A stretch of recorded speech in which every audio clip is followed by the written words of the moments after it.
What's up, 40k theorists? KevBot here, and you're watching Theory Hammer.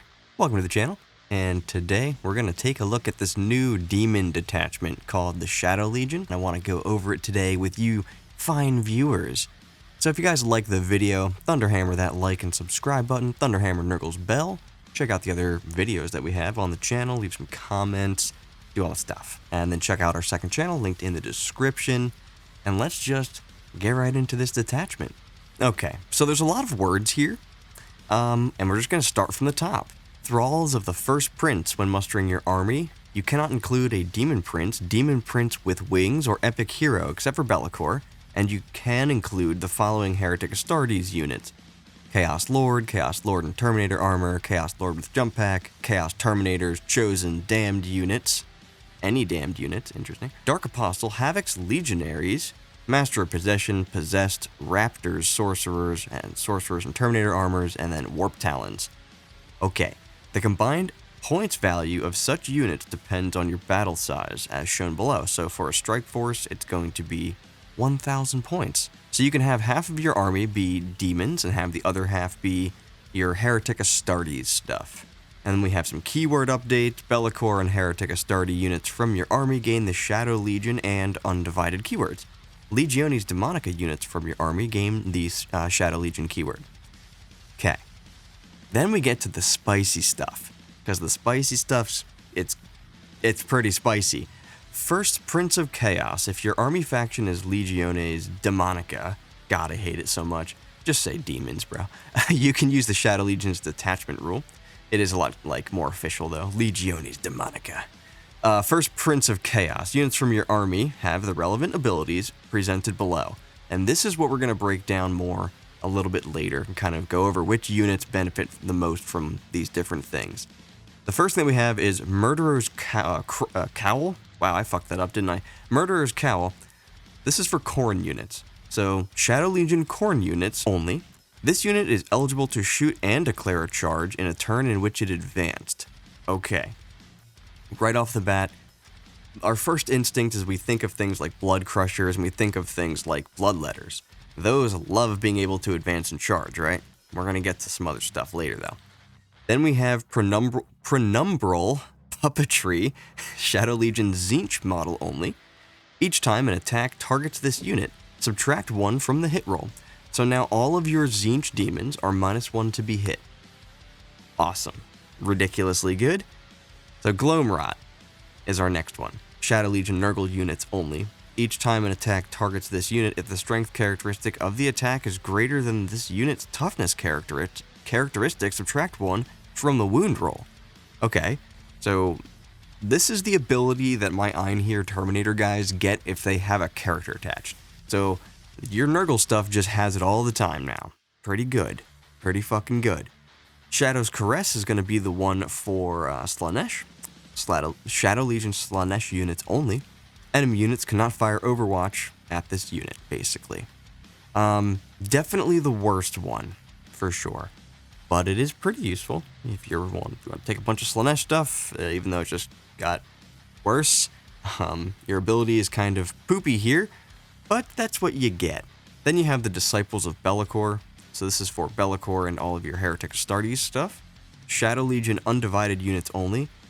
This unit has the Dark Pact army rule and can use it as described in Codex Space Marines, even though your army faction is not Heretic Astartes. If the unit is Be'lakor, it automatically passes the leadership test required for the Dark Pact.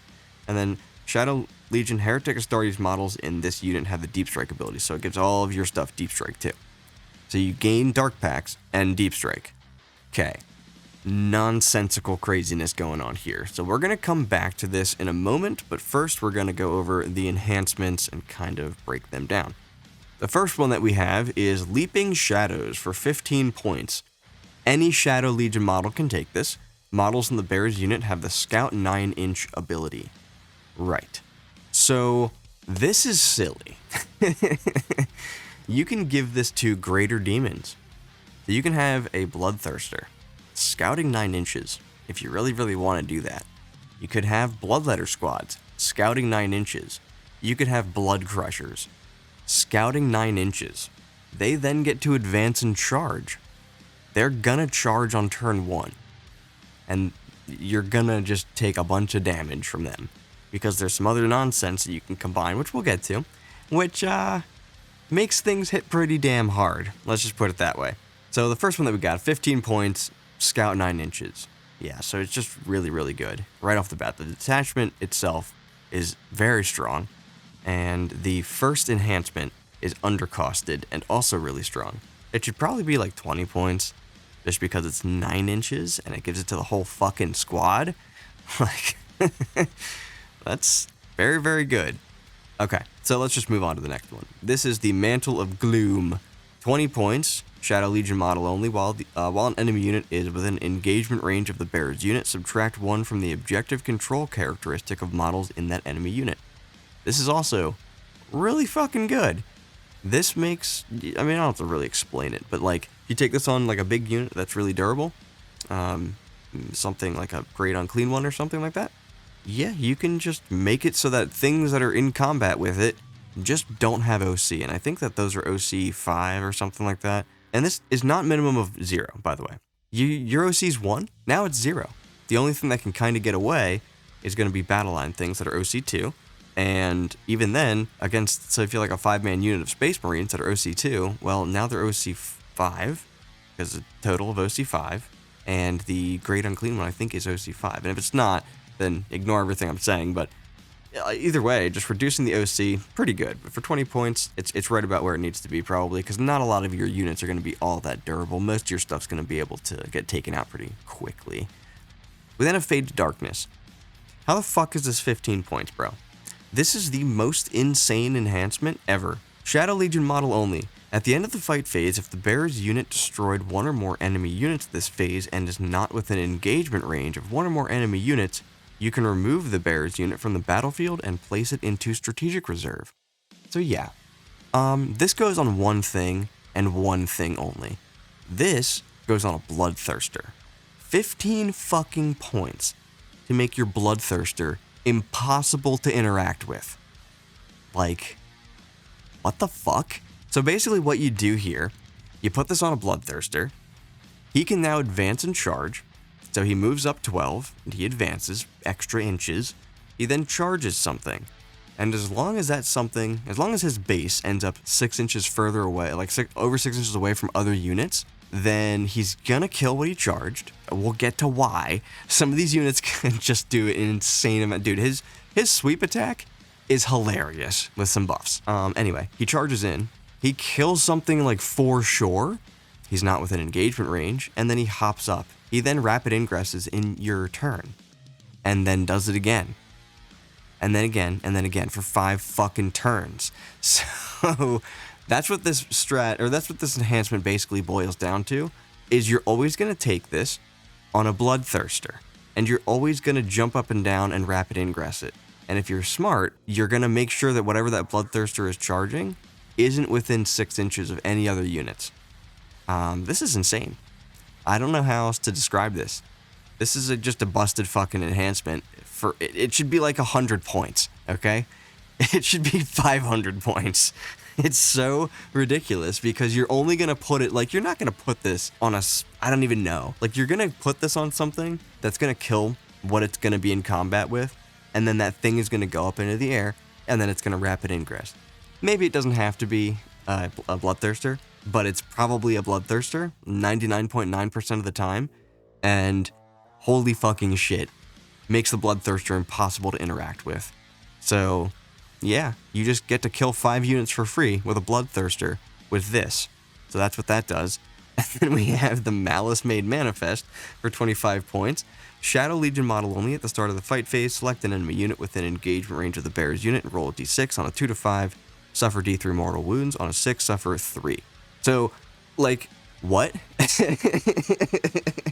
Bro, Fade to Darkness, 15 points. Make a Bloodthirster impossible to do anything to the entire game. Ridiculous. Malice Made Manifest, 25 points. Maybe do some mortal wounds to your opponent during the fight. Like, what the fuck? It's ridiculous. Like, what are they smoking over there, dude? I want some of that. So those are our enhancements. 2 of them are really good. 2 of them are, like, super duper good. Then we got a third one that's good. And then we have one that's just fucking useless like usual.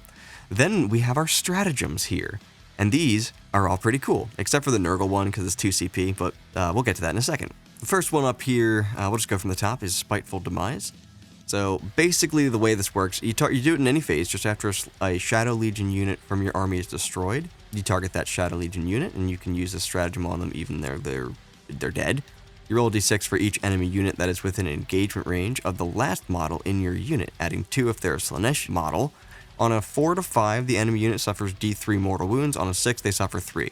Literally, that's what the stratagem does. It's fucking useless. So then we have Channeled Wrath. This is not fucking useless. This is awesome. So it's 1 CP as well, fight phase, Shadow Legion unit from your army that has not been selected to fight until the end of the phase. Melee weapons equipped by models in your unit have lance. If you're Khorne as well, then until the end of the phase, they also have +1 AP. So you're going to take a lot of Khorne stuff in this detachment because it's now advancing and charging. You have things like this that can give it +1 AP and +1 to wound, just like on its face. This gives a unit of Bloodletters AP 3 and +1 to wound when they charge in. Against anything that's toughness 9 or less, they're wounding it on 4s or better at AP 3 for 2 damage with 20 attacks. That's what this does. There's other ways to make them insane, but that's what this does. And then if you're using it on any other unit, it's just gaining lance. Like you can give what's-his-face Be'lakor lance or something that isn't like doesn't have a mark or isn't the mark of Khorne. You can just get lance, so that's not bad to have. But generally, you're going to use this on your Khorne units. Your army is mostly going to be comprised of Khorne things. This is also good on Slaanesh units, though, because a lot of Slaanesh units aren't very strong, so having lance on those attacks is nice. But definitely going to use it on Khorne the most. And this makes things like Blood Crushers really annoying, too, because then they become... they have lance, I think, on their horn guy thing. Like, the thing they're riding has lance. I don't think the riders have lance. This gives them that lance for the +1 wound, and it makes them AP 3. And I'm pretty sure the extra attacks also become +1 AP. Maybe I'm wrong there. I've been looking, like, for that. Like, I know there's certain enhancements and stuff that, like, don't affect extra attacks, but I think these do. I'm gonna have to double check that. But either way, very, very strong stratagem. I'm a fan of this. And it makes things like AP 5 at the end of the day with lance and like 5 damage a pop. So we'll get to all that nonsense. So that's our Channeled Wrath. Then we have the Death Denied. Death Denied's pretty cool too. 1 CP, your command phase, Shadow Legion unit from your army. 1 model in your unit regains 3 lost wounds. In addition, if it has Tzeentch, you return a model to the unit as well, with its full wounds remaining. So things like Flamers are going to be really benefiting from this, because Flamers are really good. They're not that expensive. Their Flamers are nice to have. They move pretty fast. They're just a nice little... And they're -1 to be hit now, because they're a Tzeentch unit. They're generally just pretty good, and they have like a 4-up invuln. That's going to be what I would use this on most of the time, but if you're not using it on a Tzeentch unit, you're using this to repair your Bloodthirster. You're using this to repair Blood Crushers. You're using this to repair Be'lakor, maybe Soul Grinder.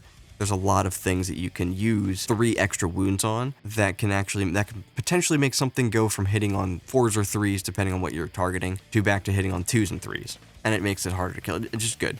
It's good on things with 4-up invulns, especially, because trying to get through 4-up invulns isn't always the easiest thing. So on something like Be'lakor, the Bloodthirster, Soul Grinders, having those extra 3 wounds back, it's pretty impactful sometimes. And you can use this on a whole bunch of other things as well. Use this on a Renmaster that didn't quite die. Could you do this? Tell me in the comments. You have something like Be'lakor. Be'lakor is under half. He then takes a Battle Shock test, passes it, regains wounds, D3 wounds, and then can you use the stratagem after that, or would you have to use this before that? Pretty sure you could use it after. I don't know, though.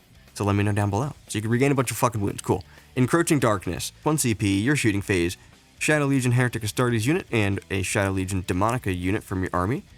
They can only be selected if they arrive from Deep Strike this turn, or from reserves this turn, not necessarily Deep Strike. Till the end of the phase, weapons equipped by models in your units have the Ignores Cover ability. It's going to be good on certain things, because if we go back and we look at the list of things that we're allowed to take, Havocs are in the list, which now have Deep Strikes. They can just come down, las cannons, die, Ignores Cover with that, something like, whatever, chain cannons, las cannons, whatever you want to give them. Legionaries, they can come down, maybe put some shots on things, but other than that, there's not a whole lot of things that have a whole lot of shooting there.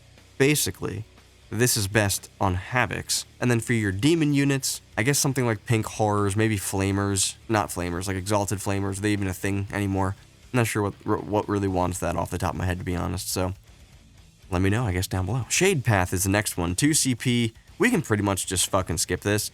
Your opponent's charge phase, just after an enemy unit declares a charge, you target a Shadow Legion unit from your army that was the target. You subtract 2 from their charge roll.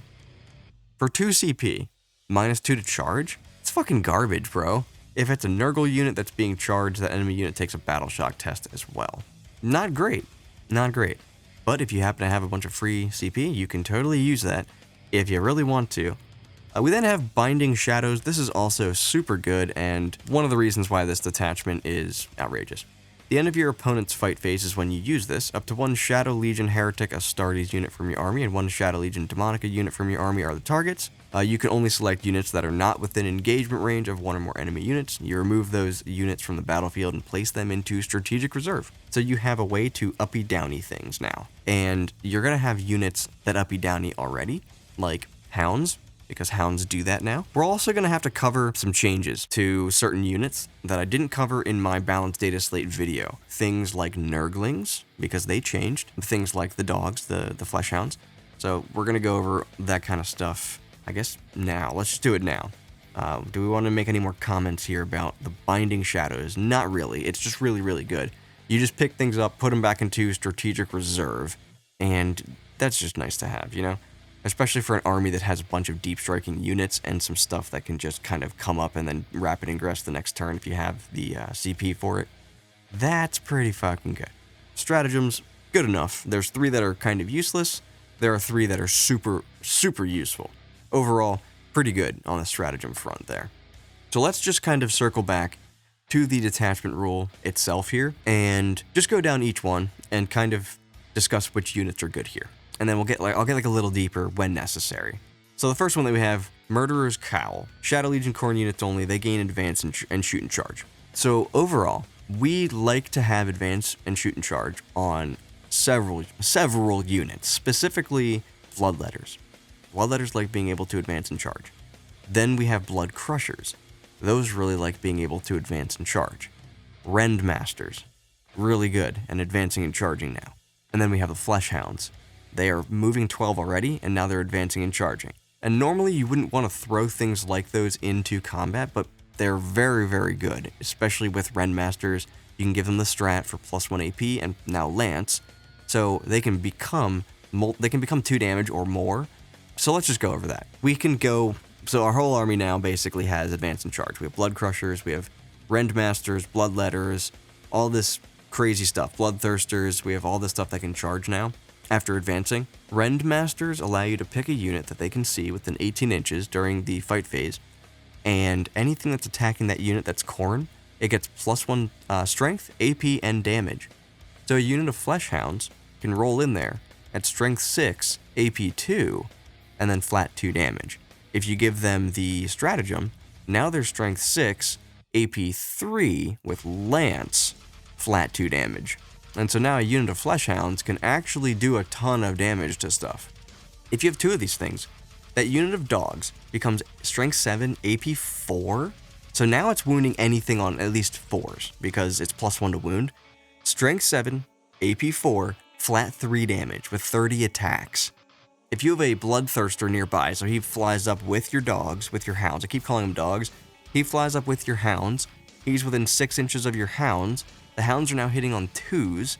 They will fucking blow up a tank, dude. They'll kill like anything in the game. Maybe not like a huge unit with a ton of invulns, but they will, like a 10-man Terminator unit, I guess. No, maybe even that though, because flat 3 damage. So I guess we would say a 10-man Assault Terminator unit they probably wouldn't get through. But like anything else, 30 attacks hitting on 2s at strength 7, AP 4, flat 3 damage with Lance. Yeah, that's gonna kill like pretty much anything in the game. That's like 12 wounds to a Land Raider at AP 4 flat 3 damage. Like, that's just ridiculous. So yeah, you need to take Bloodmasters, or whatever these things are called, Rendmasters. Let's talk about the dogs a little more, so the Flesh Hounds. Now these guys are 75 points, and the reason that they're 75 points escapes me, but they're 2 wound guys. You know, they're not super durable or anything. They're 2 wound little doggos, but they can jump up and down, and they have OC. So you're going to be able to use them just like scouts. They're basically just scouts. At the end of your opponent's turn, if they're not within engagement range of one or more enemy units, you can place them into Strategic Reserve. They have a 3-up Feel No Pain against psychic attacks. They have 3 attacks at Strength 5, AP 1, 1 damage normally, and the one guy, like the Sergeant, I guess, if you can have dog sergeants, he's got a Flamer. He's got Burning Roar. They move 12. Now they can advance and charge. You put a Renmaster in there. Well, now they become Strength 6, AP 2, Damage 2. You put the Strat on them, now they have Lance. Now they have AP 3. And if you're not using them this way, they're just a good skirmishing unit because it is 15 attacks that can then suddenly become Strength 6, AP 2, 2 damage for 75 points. And they jump up and down off the table. So, Flesh Hounds are really, really good. You need to take at least 2 units of Flesh Hounds. Then you have things like Soul Grinders, right? Soul Grinders take a mark. So if you give them the mark of Khorne, now they can advance and shoot and charge. If you have Rendmasters, now they can become... Dude, if you have a Rendmaster, it's extra attacks, right? It's 8 extra attacks, unless it doesn't affect the extra attacks, but I'm pretty sure it does. Those become Strength 9, AP 3, flat 3 damage, Lance, so they actually become AP 4, Jesus Christ. Strength 9, AP 4 with the Strat, Lance, flat 3 damage, and then it's big attacks, you know, they're like Strength a lot, Strength 16 or something. They go to like AP 5, D6 plus 3 damage. Like, what? So, that's just kind of funny. So the Khorne stuff is obviously, like, gaining, advancing, and charging is really good. Now, the Bloodthirster. Toughness 11 with 18 wounds and a 4-up invuln. He also moves 12, now he can advance and charge. If he's just running in by himself, he's got 7 attacks at Strength 16, AP 4, D6 plus 2 damage. He's probably going to destroy whatever he charges into. If you add a Rendmaster in here, even just one of them, his sweep becomes Strength 11, AP 3, flat 3 damage. If you use the Strat on him, it becomes Strength 11, AP 4, flat 3 damage with Lance. He's gonna destroy his target, guys. Or 12 if you have 2 Rendmasters. Hilarious. They stack. Plus 2 strength, plus 2 AP, plus 2 damage. You can have a sweep attack that's Strength 12 with Lance if you want it. That's like AP 3 and flat 5 damage. No, flat 4 damage, excuse me. Flat 4 damage. Hilarious. 14 attacks. Hitting on 2s. Like, fucking hilarious shit. Oh, and then that Bloodthirster, yeah, he just killed a unit, obviously, because he has 14 attacks at Strength 12, AP 5, and flat fucking 4 damage. So he definitely just killed a unit, and then he jumps into the sky. And it's my turn, and I get to move, and then he gets to rapid ingress in a spot where I can't do anything, and then he gets to charge me again. It's fucking fun, I promise.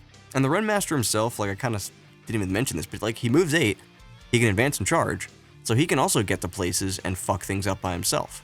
He's got 9 total attacks, 3s and 2s to hit, but they can be better strength, better AP, better damage, Papa John's. It's just nuts, dude. Like, the abilities that you get from this, plus the strats, and then being able to repair stuff, they're all just really good. But our Bloodthirster, he comes in with all those attacks, he just murders you. He also does mortal wounds at the end of the fight phase, so he basically does 4 mortal wounds after everything is said and done. He gives stuff within 6 inches plus 1 to hit as long as it's Khorne. But basically what he does is he just runs in and kills something for 5 turns in a row because of the enhancement, the shadow, fade to the shadows or whatever it was called for 15 points of nonsense. And it's not like he has to go after like a Space Marine unit. Like he goes after like an important unit, kills the whole thing, does mortal wounds if he needs to, and then jumps away. The fact that this is legal is fucking bullshit. It shouldn't be. You're gonna see this get changed. This enhancement is gonna change to it can't be put on monsters or vehicles. It's gonna be infantry only or something like that because this is just ridiculous. So there's not much to say about the Bloodthirster other than you need to make sure that he does not get heroically intervened, and you need to make sure that he is going to kill his target, because if either of those two things happen, if he doesn't kill his target or he gets heroically intervened, he can't jump away, and he's dead. People will not let this thing live. That's how you lose it, but if you don't do that, just gotta make sure that you can't be heroically intervened, if possible, so he's not always necessarily going to be hunting the best unit in your army and then jumping away, because that's not realistic, but he is going to be hunting things on the sides, things that are outside of 6 inches of other things that are moving up to objectives to score points, or things that are doing secondaries, or this, that, or the other thing. That's what he's going to be going after. So these Renmasters, they help out everything at this point. So if you have 1 or 2 of them, they can really do a lot of damage to things. Like, your army could do a lot of damage to things because they beef up how much damage all of your Bloodletters do in this case, or how much damage all of your Blood Crushers do in this case. Like, having Blood Crushers going to flat 3 damage and +1 AP, and Lance on everything, and then an additional +1 AP from the Stratagem. Now these things are AP 4, there's like Strength 6, AP 4, flat 3 damage with Lance. Like, that is fucked, bro. Like, that's gonna, and they advance and charge. Like, that's really, really good. This is just gonna be good on all your Khorne stuff. Doesn't really matter what it is. There's not really any Khorne units that don't want to get into combat. That's kind of their whole thing. I guess the only thing it's not amazing on is going to be something like the Skull Cannon. Being able to advance and shoot and charge is really cool. The Skull Cannon itself is okay in combat, but it's not amazing. I think it's probably still better, though. If you're going to take Skull Cannons, now is the time, because they can advance and shoot and charge now. Put some Rendmasters in there, now they have more damage, so they can actually hit okay. Alright, the next one that we have is I can't speak tonight. Prenumble Puppetry. Got it. This is for your Tzeentch stuff. Shadow Legion Tzeentch models only, Tzeentch units only. Each time an attack targets them, subtract 1 from the hit roll. Awesome. There's a couple Tzeentch units that are nice. Soul Grinders are good, because they have a cool gun if you give them Tzeentch. They're definitely best with Khorne right here, but if you were going to take them as Tzeentch, their gun is pretty good. They're still good in combat, even if they're not Khorne. They're still regular good in combat instead of outrageous good in combat. But them being -1 to hit and then having that 4-up invuln, Soul Grinders are toughness 11 with 14 wounds. With a 4-up invuln. They're fucking hard to get through, guys. -1 to hit them, that's pretty good on something like a Soul Grinder. It's pretty good on Flamers as well, even though they're not as durable, but it makes it so that certain things go from easily, well, not easily killing them, like average killing them, because you have 4-up invulns, and they're 3 wounds apiece. So 4-up invuln, you have to have 3 damage weapons to efficiently kill them. They're only 65 points for 3 of them. They're now -1 to be hit. And I will mention that this -1 to be hit is all the time. That's shooting, that's combat. So they're actually kind of annoying. I mean, for 65 points, that's really good. This makes Fate Weaver and your chicken, whatever it's called, Lord of Change, -1 to be hit. They're -1 to be hit, and you can repair stuff. If you don't destroy one of them, you can just give them 3 wounds back. And this is also nice for things like Flamers, because Flamers like getting whole models back and repairing a guy. So, you know, you go to shoot this unit with something, you get some hits, you get some wounds, they're -1 to be hit, so you hit with a little bit less than you were expecting. So they take some saves, right? They got a 4-up invuln, they're 3 wounds apiece, so you're like 2 damage. So you gotta get 2 of them through to kill one guy. So you get like 3 of them through, right? You make me take like 6 saves after whatever is shooting happens. I take 6 saves. I fail 3 of them. 1 guy dies, 1 guy takes 2 wounds, he's down to 1. That's basically the extent of the damage that they were taking that turn. So over half killed, but actually they're back to full. And they're jumping onto an objective, because they were near an objective. I'm repairing the guy who's hurt for 1 CP, and I'm returning a guy to the unit, because they're Tzeentch, and that guy needs to be within coherency on the objective. Boom, good. So it's just nice to have. It's just really nice to have something like that. It doesn't make or break things, and the next one's definitely better, but it is nice to have -1 to hit. The next one that we have is Gloamrot. So this is going to be for your Nurgle stuff. Shadow Legion Nurgle units only. Each time an attack targets this unit, if the strength characteristic of the attack is greater than the unit's toughness characteristic, you subtract 1 from the wound roll. Alright, so what we got to talk about now is Nurglings. Because Nurglings went down in points, they're 30 points for 3, they're now -1 to be wounded, because they're toughness 3. So that's just so fucking annoying, I can't even describe it to you. They're also -1 to be hit in combat. And if you're in combat with them, you're -1 to be hit. So if you're in combat with multiple things, and one of them is Nurglings, you're -1 to hit the other target as well. So that's very annoying, because Nurgling squads have Infiltrate. You can just take big units of these things, stick them in the front, and just be like, you're -1 to wound. This 9-man unit of Nurglings that costed me like 105 points. It takes up the whole fucking table because it's huge, because its bases are big. So you can't infiltrate anywhere useful at that point. And yeah, it just gets in your way and just locks things into combat. And especially combined with your Khorne stuff, you basically just take a bunch of Nurglings to clog up the table, and then your Khorne stuff just flies up the table and charges. And like, there's nothing your opponent can do about it.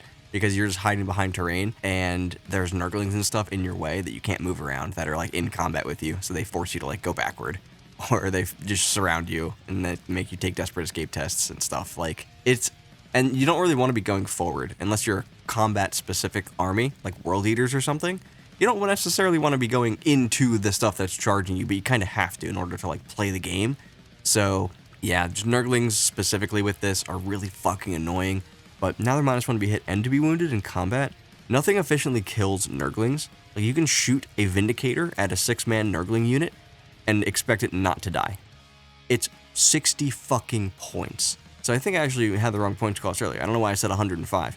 It would be 90 points for a big unit. Let me double check how many points they are, but I'm pretty sure it's 90 points for a big unit because they're 30 points for a small one, but sometimes they change like how the scaling works. All right, so it's 35, 60, 90. Okay. Yeah, so 90-point unit, dude, like, how is this unit, how is each base 10 points? That's fucking crazy. It's infiltrating.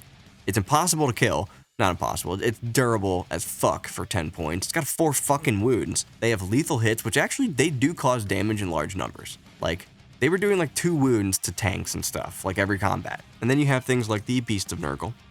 The Beast of Nurgle has Infiltrate, which is, or not Infiltrate, Scout, excuse me. He has Scout. He's toughness 9 with 7 wounds, only a 5 with Invuln, but he regenerates all of his lost wounds if he doesn't die. These things are 65 points. They're just meant to do actions because they do have some OC, but it's OC 3 for some reason. Beast of Nurgle, really fucking annoying. They're toughness like 9 already, so if you're hitting them with something that like actually, you have to hit them with like anti-tank weapons generally in order to kill a Beast of Nurgle. And now they're just that much more annoying to deal with, and if you don't kill them, they regenerate all of their wounds. Now it's -1 to be wounded. So like, it's just annoying. For 65 points, it's actually worse than a 6-man unit of Nurglings. Well, I guess that's not true because it has OC, which Nurglings do not. But Nurglings are battle line as well, so they can put banners up and things like that. But yeah, Beast of Nurgle, awesome. If you did decide to go the Plague Drone route, they allow all of your Nurgle stuff to get rerolls to wound against a target after they shoot, but it does last until the end of the turn. It's not until the end of the phase. So they shoot a unit, yeah, you don't have any other shooting besides like flamers and stuff, but then when you get into combat, then you reroll your wounds. That starts to become pretty good. Even just 3 of these things for 110 points, it's 15 wounds at toughness 8, -1 to be wounded if you're stronger than toughness 8, and they're OC 2 apiece, so they can just do actions and stuff if you need them to. They're not great in combat, they're not great period in terms of doing damage, but they are majorly a pain in the ass to deal with for 110 points. Plague Drone's pretty interesting, but you're probably not going to see them too much. Plague Bearers also become pretty interesting here, and they are toughness 5. They do have 2 wounds. They're not great in combat, 2 attacks with lethal hits, but they do sticky objectives. They're 110 points, so they're 11 points apiece, 2 wounds, toughness 5, -1 to wound me if you're higher than toughness 5. It's just pretty good. It's just pretty good. This is all right on Greater Demons because they are toughness 12, like the big Nurgle Greater Demons. They are toughness 12, so if you're hitting them with something stronger than that, you're going to be -1 to wound them.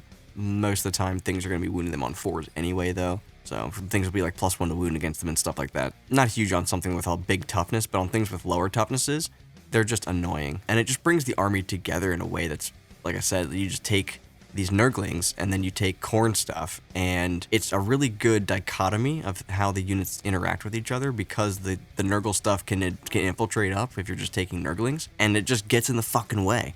And it's just like in the way and just clogs up the fucking table. It's annoying. That's what that does. -1 to wound, really, really good. Then we have Shadow's Caress. Yeah, no one gives a shit about this. Slaanesh basically got shafted like 5 ways to Sunday, so no one cares. You can't fire Overwatch or Slaanesh units, fine. You're not going to take Slaanesh units, though. You're going to take Khorne, Tzeentch, and Nurgle. Then you have the Disciples of Be'lakor. This is just really good. This makes Be'lakor have Dark Packs. Just gives them Dark Packs. Just gives them, you just get to choose lethal or sustained, is what you get to do with Be'lakor. And it gives it back to all of your infantry and stuff, like all your chaos stuff that you were taking, gives it back to them as well. That's great. Mainly, I think what you're going to do here is you're going to just take a bunch of Khorne stuff. Like, advancing and charging is silly. I don't know if you take Be'lakor necessarily. I don't know if you take a bunch of the Heretic Astartes units. Gaining Deep Strike on them is cool. Some of them, half of them already have Deep Strike, though. Like Warp Talons, Terminators, that kind of stuff already has a jump pack stuff. It already has Deep Strike, so you're not gaining a whole lot there. This might be kind of interesting, though. This might be kind of interesting.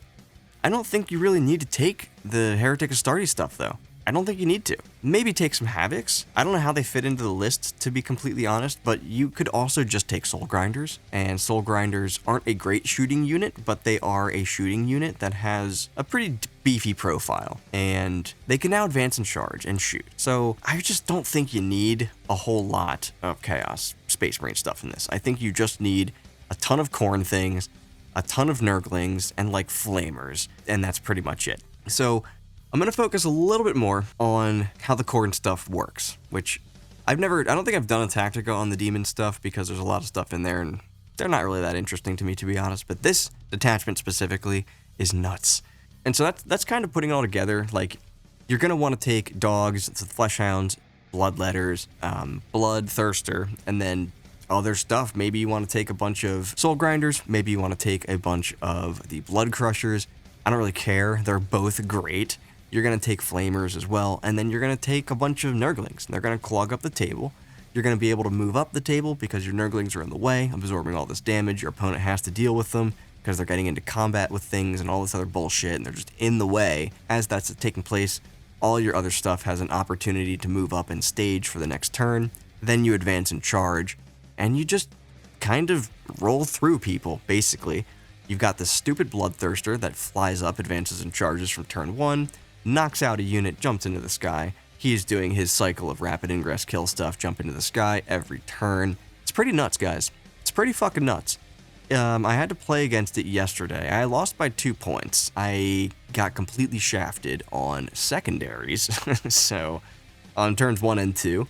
So that was a problem. So I likely would have won the game if we had better secondaries for me. Corey and I both agree that probably would have been the case, but it was a really, really good game, very insightful. I think we both learned a lot from playing it, and I can say for sure that I like my Votann list a lot better. But this is just, it was a lot of fun to play. I figured since turn 2, I was like, yeah, I think I just lose. I said that out loud. I was like, I'm pretty sure I just lose. Here's why. I can't move up because your Nurglings are in the way. You're going to charge into me. You're always going to hit me first. This Bloodthirster is dumb.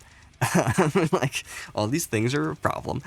And that was the way it was going. So, super fun. This detachment is fucking bullshit. And if he had played it just a little bit differently, he could have just locked me out of the game. I wouldn't have been able to do anything or interact with anything or just fucking play. It would have been him playing Warhammer with himself, basically. So, yeah, this detachment is pretty good. Yeah, it's going to get changed. The fucking Bloodthirster is not going to be able to take that enhancement. 100% going to happen. That's what I think, and that kind of breaks down this detachment and mostly the ways you're going to want to use it. You're going to want that Renmaster just to give things like Blood Crushers, which I didn't really talk about too much. Blood Crushers are basically 6-man units of Bloodletters that also have a mount. They do mortal wounds on impact. They're tougher, obviously, so they're pretty good. They're OC2, they're T7 with 4 wounds, so they have a 3-up save as well, which is something you don't see very often for demons. And then they actually have access to the same stuff as Bloodletters, so +1 to charge, 6-up leadership. You're just going to have that stuff. And then you got some good stuff there. Your Juggernaut Blades, they're Strength 6 AP1, I think 2 damage. They might be 1 damage, but they have Lance for sure. And then you have the Hellblade itself. So if you combine these guys with something like the Rendmaster, dude, they charge in. 3 of them are going to get mortal wounds off. You do an average of 6 mortal wounds on a charge, right? Then they swing in. You're going to make them +1 to hit, or not +1 hit, +1 strength AP and damage from the Renmaster, and then +1 AP and Lance from the Strat. That's going to boost them to strength 6, AP 4, flat 3 damage. So they should be able to kill what they're charging at that point after doing 6 mortals. And they're just annoying to kill. So Blood Crushers are also really, really good. They're 110 points for 3, so maybe not cheap, but they're cheap enough. They're good for their points. They're also fast. They move 10. They can now advance and charge. They're pretty good units, you know? You're going to want either Blood Crushers or you're going to want Bloodletters, just a bunch of Bloodletters, Hounds, Fleshhounds, Soul Grinders. I love the Soul Grinder. It's just so nice. It's durable as hell. It can advance and charge now. Hits really hard with Renmasters around. I just love them. I just think they're awesome. And so a lot of this stuff's going to revolve around Khorne, because Khorne can now advance and charge. And it has a Bloodthirster that can jump up and down and kill everything in the game. So, yeah. That, I think, covers this, though. If there is anything really glaring that I missed, let me know down below in the comments. Thunderhammer that like, subscribe, and Nurgle's bell. How thematic for this episode. I love when I do a Demons episode and I say, smash Nurgle's bell. It makes me feel good. Anyway, do that. Check out the other videos. Check out the other channel. That is also linked in the description. And I think that's gonna do it for this one, guys. So make sure that you theory very, very hard. And I will see you in the next video.